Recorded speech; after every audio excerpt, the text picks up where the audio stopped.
শেখ হাসিনাও পালাবে না, তার কর্মীরাও পালাবে না। শেখ হাসিনাকে দেশে রেখে আগে পালিয়েছেন আওয়ামী লীগের ও ছাত্রলীগের যেসব নেতারা। ছাত্র জনতার আন্দোলনের মুখে উপায়হীন হয়ে সোমবার দুপুরে শেখ হাসিনা পদত্যাগ করেন। তারপর সেনাবাহিনীর একটি হেলিকপ্টারে করে দেশ ছেড়ে ভারতে চলে যান তিনি।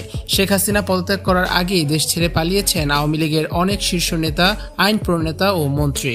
এছাড়াও দেশ ছাড়েন বাংলাদেশ ছাত্রলীগের সভাপতি সাদ্দাম হোসেন, সাধারণ সম্পাদক শেখ ওয়ালি আসিফ ইনান, ঢাকা বিশ্ববিদ্যালয় শাখা ছাত্রলীগের সভাপতি মাজহারুল কবির শায়ন ও সাধারণ সম্পাদক তানভীর হাসান।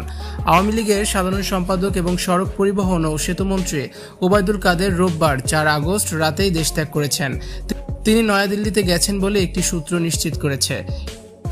এর আগে তার বেসরকারি শিল্প ও বিনিয়োগ উপদেষ্টা এবং সংসদ সদস্য সালমান এফ রহমানও রোববার রাতে দেশ ছেড়ে পালিয়েছেন বলে তার কাছের কয়েকজন জানিয়েছে। আইন মন্ত্রণালয়ের একজন উপসচিব জানান, আইনমন্ত্রী আনিসুল হক তার মোবাইল ফোন দুটি বন্ধ করে দেশ ত্যাগ করেছেন। তিনি আরও বলেন, সোমবার সকাল থেকে তাকে ঢাকা পাওয়া যায়নি।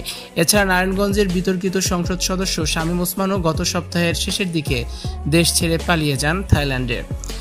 এদিকে ছাত্রলীগের সভাপতি সাদ্দাম হোসেন, সাধারণ সম্পাদক শেখ ওয়ালি আসিফ ইনান, ঢাকা বিশ্ববিদ্যালয় শাখা ছাত্রলীগের সভাপতি মাজহারুল কবির শায়ন ও সাধারণ সম্পাদক তানভীর হাসানও পালিয়েছেন বলে জানা গেছে। তাদের অনেকেই সোমবার সিলেট সীমান্ত দিয়ে দেশ ছেড়েছেন বলে ক্ষমতাসীন দলের ছাত্র সংগঠনের ঘনিষ্ঠ একটি সূত্র জানিয়েছে। এদিকে রোববার 4 আগস্ট সকালে বিমানের একটি ফ্লাইটে ঢাকা ত্যাগ করেন শেখ হাসিনার আত্মীয় ও ঢাকা দক্ষিণ সিটি কর্পোরেশনের মেয়র শেখ ফজলে নূর তাপস। তিনি সিঙ্গাপুরের উদ্দেশ্যে রওনা হন বলে বিমান সূত্রে জানা গেছে। তার পরিবারের বাকি সদস্যরা চলে গেছেন লন্ডনে। সোমবার রাত 10টা পর্যন্ত শিক্ষামন্ত্রী মহিবুল হাসান চৌধুরী রাজধানীর বনানীর বাসায় অবস্থান করেন। তবে রাতেই তার দেশ ত্যাগ করার কথা ছিল, কিন্তু যেতে পেরেছেন কিনা তা নিশ্চিত হওয়া যায়নি এখনো।